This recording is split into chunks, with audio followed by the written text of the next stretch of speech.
go. So, hello guys. Today we have with us Mr. Richard Whittle, who is a journalist working in Italian football, and he's also a commentator, if I'm not wrong. First of all, hello, sir. How are you? Very well, thank you. Omkar, thank you for having me on. It's a pleasure to meet you and talk about Italian football. Yeah. It's always good to talk about Serie A and Italian football. hmm You know, the main three countries I have interest in terms of footballing culture are Argentina, Spain, and Italy. So that's why I have called you upon this podcast because I really love to talk about Italian football. And one thing I've noticed about Italian football is the regionalism in Italy. So could you highlight more upon it, please? Well, yeah, I mean, that is a massive factor in Italian football. Of course, you've got basically the regions divided up. The north, of course, where you have the powerhouses of Italian football, really historically, Juventus in the past, Torino, and then in Milan you've got Milan and Inter, and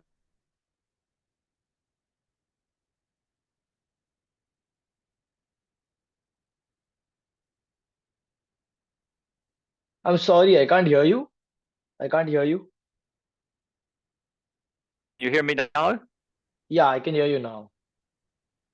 There's some Okay. connection problem. Yeah. Wait a second. I'll just reconnect my internet Yeah, with my. yeah. Um, Let me know. We can I start can. again. I can. Yeah. Now you're pretty clear. It was just some internet problem.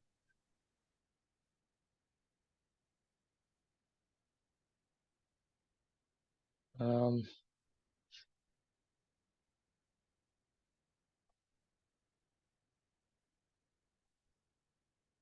Yeah.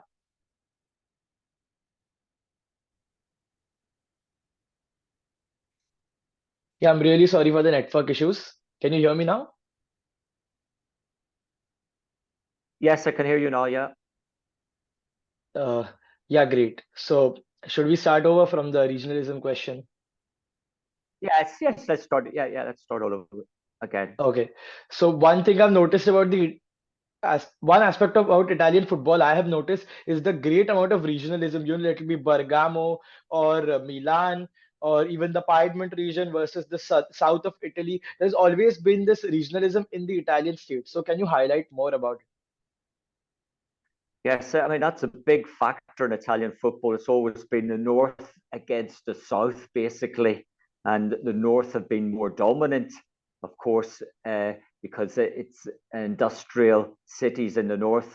Traditionally, they had more money, could bring in players on bigger salaries than teams in the south. And in the north, certainly there's a big element of who can be the more dominant team. In the past, of course, there's a great continues now between Turin and Milan, with Juventus Mhm. and Torino, and Milan and Inter, and certainly Milan, Inter, and of course Juventus have been the dominant sides in Italian football in the modern era. But also in the north, in recent years, Atalanta have started to come up, and they've made their mark in they're in the same region as Milan and Inter. And then in the centre, really, there's only been Fiorentina that have really been able to make their mark. There's a lot of teams in the centre. Tuscany has a lot of teams, but generally they've been up and down in Serie A. You're muted. So you're muted. Yeah. Uh, Rome, and Rome, of course, with Roma and Lazio. And then you get into the south, really, and Napoli have been a dominant force of the south and really flying the flag back in the 80s and early 90s with Diego Maradona. And then after that, you're right down into Sicily and Palermo, and then across into the onto the island of Sardinia with Cagliari, and then down in Puglia you have Bari, Lecce, and Lecce did very well, drawing hmm with Milan, and they're back in Serie A. But really, the south has been underrepresented in basically in Serie A for too long. Now we've just got really Napoli and Lecce, the real southern teams in the top flight. But certainly, there's always been that the regional battle, and you hear it in the terraces as well, with the songs and the chants against different regions, which the Italian football authorities are trying to stamp out by imposing fines on the teams if they start to chant against a region in a derogatory manner. Mm-hmm. But has it been prevalent from before, and is it did it start in football, or was this not hatred per se, but alienation towards another region, a part of Italian culture? Well, yes, I think so. I'm not obviously not Italian. I'm a foreign guy, but I've lived here for a long time, and certainly you notice that the north looks down on the south of Italy. The north believing that they, as I was saying before, the industrial powerhouses there, they push the economy forward. In the south, there isn't that opportunity to develop industry because of the south's historical situation, where it is a little bit more isolated. But having said that, they do provide historically have provided the workforce for the north of Italy. The Mhm. famous, of course, is in Turin with Fiat, who brought most of their employees from the south of In the Italy, south. Oh. Mhm. um, and from that it helped to develop a fan base in the south of Italy for Juventus, because foreign people, or foreign, excuse me, southern people who moved up to the north, um, they then went back on holiday to visit their families, and they came back maybe with a Juventus shirt, a Milan shirt, an Inter shirt, and then their families from there started to maybe support Juventus and Milan, because down in the maybe rural south there weren't teams there. So it's a funny situation where you might have the north looking down on the south, but they've got to rely on the south for the workforce, and from that, from a very strong fan base. Well, also, if we talk about the Italian style of playing football, well, obviously football changes quite a lot, and with Il Mancio, Roberto Mancini, you could see a lot more emphasis on their possession. But the narrative of Italian football playing defensive, is it just a stereotype, or has it been like that since the ages? Well, the most famous saying in Italian football is that uh, the Scudetto, the title, is won by defense. Hence, Juventus, a very good defense, have won in the past so many titles. And Italian football structured itself around a very pragmatic approach to the game, where you built from the back, you made sure you didn't concede any goals, and from there, then you tried to score a goal on the counter attack.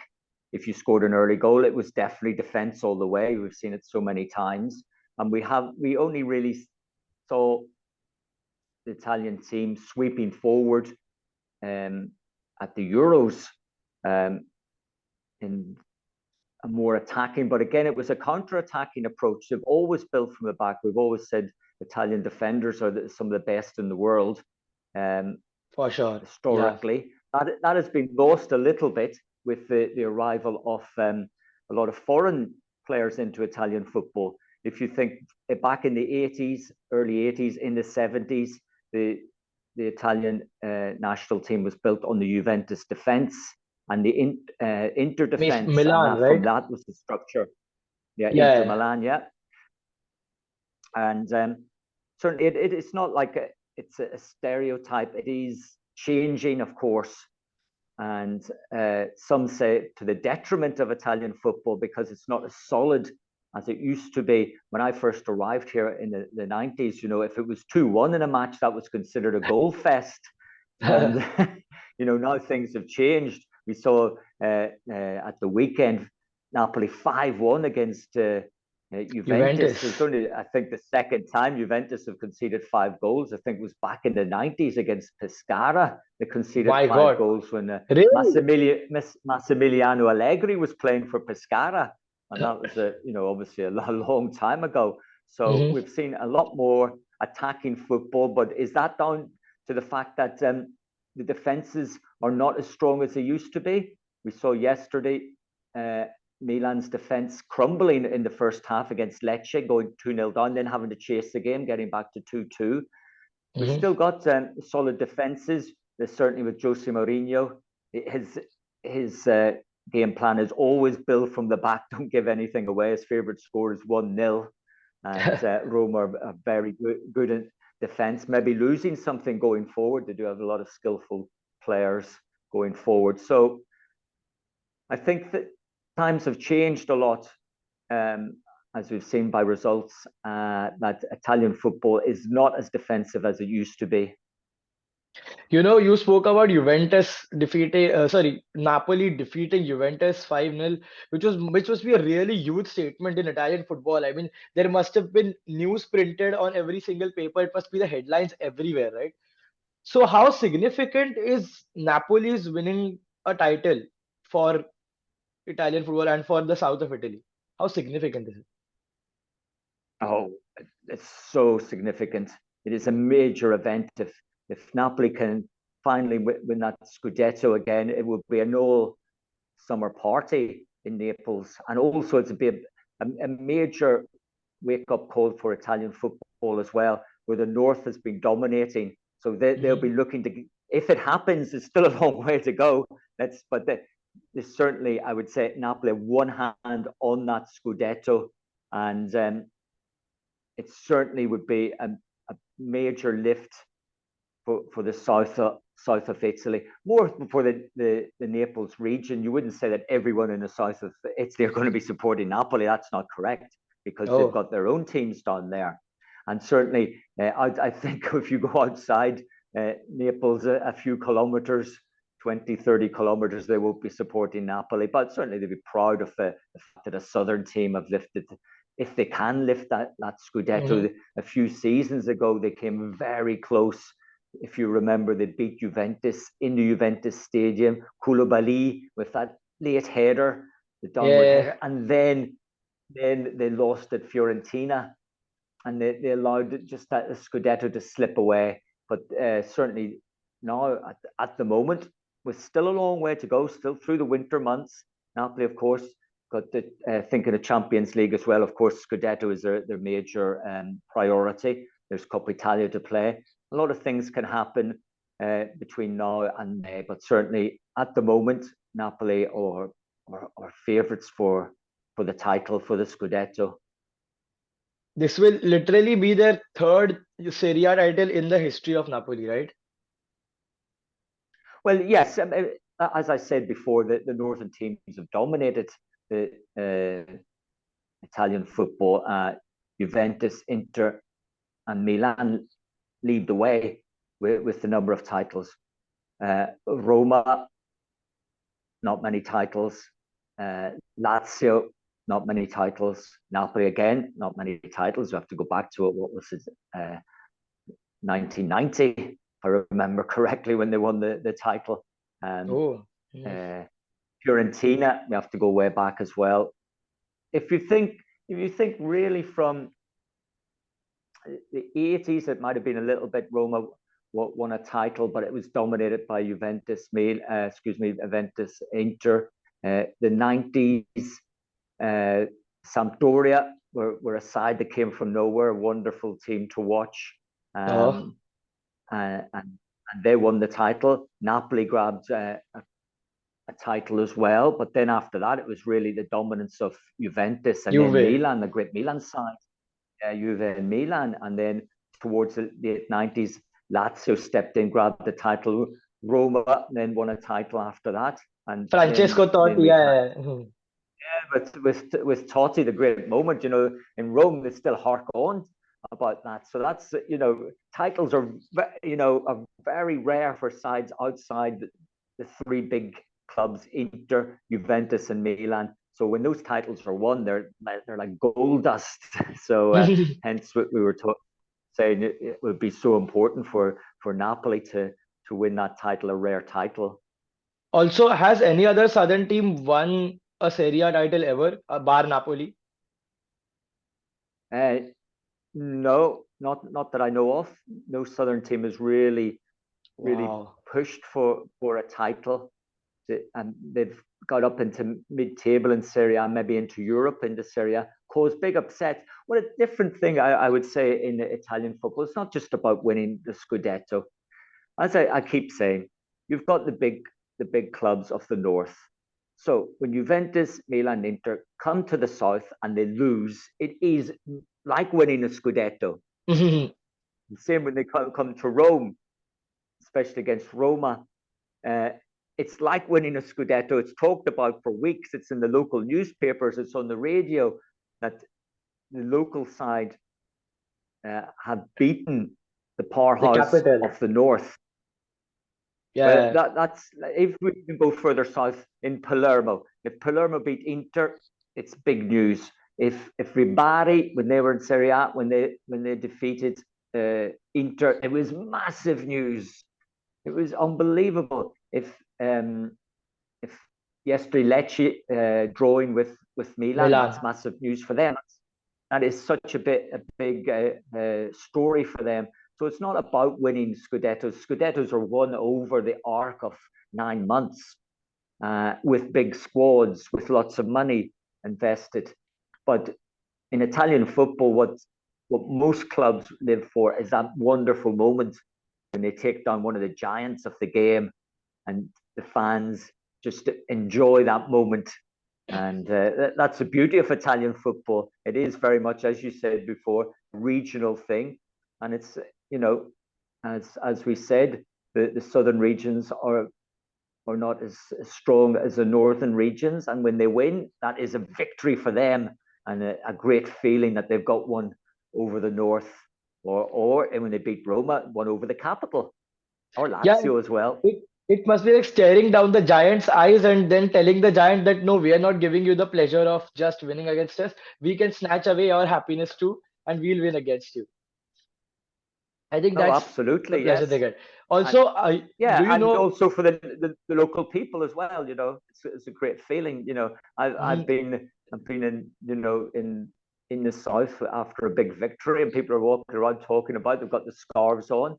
It's for a few days it lifts people out of their day-to-day life, and that's the beauty of calcio, Italian football. It is such a part of the fabric of Italian culture. Yeah, also, the thing you said about beating a giant, there have been some Copa 90 documentaries. There's a Copa 90 series called Derby Days where they talk about Derby. So there's one about Juventus and Torino Derby. There's one about the Roman Derby. And some of the fans actually say that beating their rivals is as good as winning a Scudetto for them. So, I Oh, mean, that's a really, great are point. Yes. rivalries really that intense in Italy? Right. So we were looking at um, the situation. Let's take the Rome Derby. Certainly for the Romans, winning the Derby is the big thing. It is like winning the Scudetto. It's like a mini league within the league. So if you get two victories over your local rivals in the Derby, you're happy for the season really, and that's unfortunately the mindset of in the past of maybe the clubs and the supporters, where then they couldn't push on and win the big matches apart from maybe the derbies. But certainly in Rome, the derby is felt more than probably anywhere in Italy. When I've been at the Milan derby, certainly you don't have that intense feeling. Of course, it's still there. It's a great occasion, but the Rome derby has got a certain edge, Animosity. intensity to it. They live, yeah, a lot of definitely. There's no doubt about that. And for the week, 2 weeks leading up to the derby, that's all they talk about. There is no other talk about anything else but the derby, and the players have to be taken away from that, because if the players win the derby or lose the derby, it sort of makes it the for the next 6 months until the next derby. There's always another derby that comes along, but certainly in Turin, um, Juventus have dominated that derby for a long time. It's keenly felt because the Torino fan base is mostly from Turin. Juventus fan base is from Turin, but a good majority from, as I said before, outside of All over Turin, Italy. in the sense all over Italy that arrive. Then you have the regional derbies in the south that are really felt, like Lecce against Bari is a big, in the past when they've been in the same division, it's a derby that's really felt by the local fans. Palermo Catania as well is very much a very hostile derby between the two Sicilian clubs. And then in Tuscany, the everyone wants to beat Fiorentina, but they have the local derbies. But there's Pisa and Fiorentina, and Mm-hmm. Livorno and Pisa. And in the regions, there's the derbies, and then there's Brescia against Atalanta, Brescia and these against are small Atalanta, yeah. derbies that maybe you don't maybe hear about a lot, but they're the fans and the clubs. It's a big local moment, but in the grand scale of Italian football, the biggest derby I feel is Roma Lazio. Mm-hmm. It's enormity because it's played in the big stadium. It's a big city. It's the capital, and as you say, there's a lot of animosity between the two sets of fans as well. Also, somewhere I felt like the so many small rivalries you mentioned in Italy. I also feel that somewhere Italy has a lot more of a grounded football culture where even if the team doesn't make it to the Serie A, they still have those rivalries in the Serie B. They still have this that passion in the Serie B where they'll still support their team no matter what. Do you see that in Italy? Yes, I would say to anyone, if you're coming over to visit to Italy, if you're over for a good stretch of time, it's great taking in a Serie A match. Of course, is a wonderful occasion, but also to drop down into the lower league, Serie B, Serie C, down in there into the second and third divisions for those local derbies. They are, and they're really felt by the local fans, and of course they live in that sort of, they live close together. They know they're not going to be big clubs that are ever going to be battling in the Serie A to win major honors.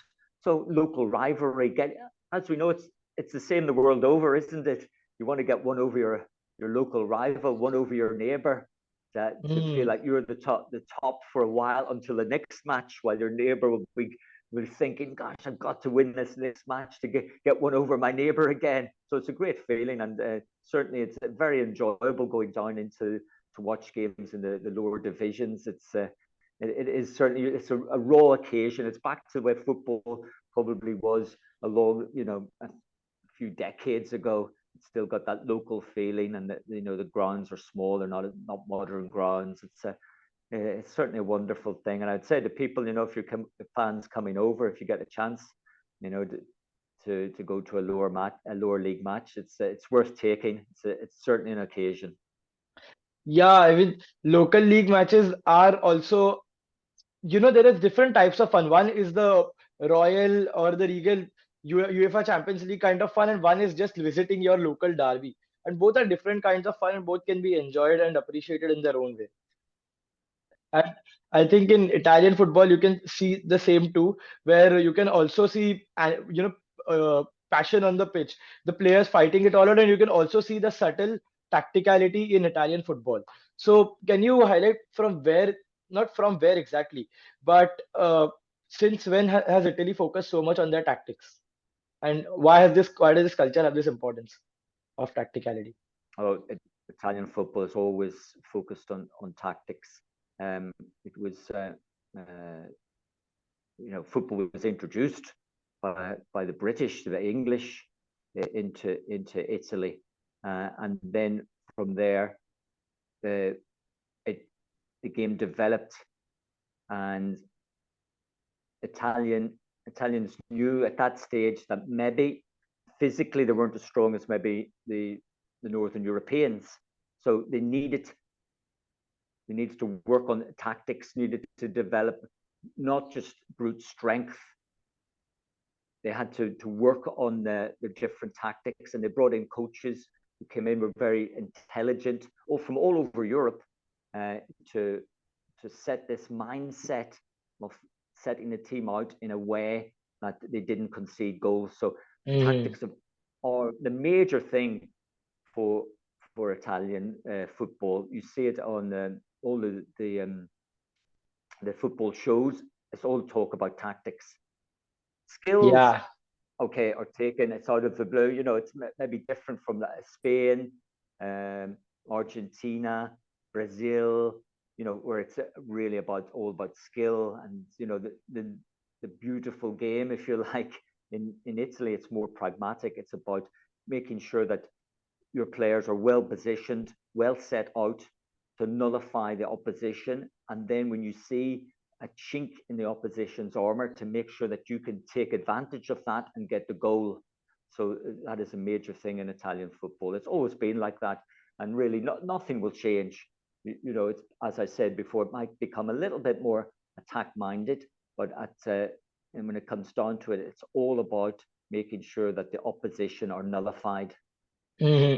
I beg to differ about Argentina because I personally feel that Argentina, I've heard, have 60% Italian immigrants, and honestly, even Argentina do put some focus on their tactics because a really large amount of great tacticians, like let it be Bielsa, maybe Pochettino, many of these big coaches have actually come, Simeone, all of these have come from Argentina, and I feel somewhere they adopt a little bit of Italian touch in their footballing tactics. Absolutely. When the Italian immigrants went to Argentina, and the game was brought there, it's probably already there through the British again, obviously, Yeah. taking the game around the world. But certainly, you're absolutely correct. You name three very tactically minded uh, coaches who would have in their origin Italian. And then, of course, Italian coaches now are big commodities in the Premier League. You've got De Deserbi, you've Zerbi got at Conte, yeah. Brighton, who just beat Liverpool 3-0. Antonio Conte, Roberto Mancini was there before that for a short spell. We had Gianluca Vialli as well. And there have been Claudio Ranieri won the league with Leicester, so Italian coaches Oh, are very much mhm. sought after in the Premier League, because that's a league that's the polar opposite to Italian football. The tactics are less an issue, and it's more open, and the defenses are left more open. So we've seen when the Italian coaches have come here, they've brought that very much a Defensive more solidity. grounded defensive approach. So Italian coaches, tactically best probably in the world, and hence they're sought in the biggest league in the world at the moment, the Premier League. And there's always a conveyor belt of Italian coaches coming through the system here. We've got at the moment in Serie B, I think, if I'm not mistaken, 6 World Cup winners from 2006 coaching in Serie B. Now, we're talking about Daniele De Rossi, Oh, Fabio De Rossi's Grosso, coaching. De Rossi's Fabio coaching. Cannavaro. Yeah, De Wow. Rossi's at learning his trade, if you like, at Spal. Spal are a Yeah, I've lower heard of side in Spal. Serie B, but Mhm. he's starting out, is getting his experience down there. Filippo Inzaghi is down there with Brescia. He had experience in the top flight with Milan for a Lazio. while, but certainly the history, Simone Inzaghi, he's at Inter. But what I'm talking about now is that these uh, uh, Ex-players. coaches, but World Cup winners. It's great to see that.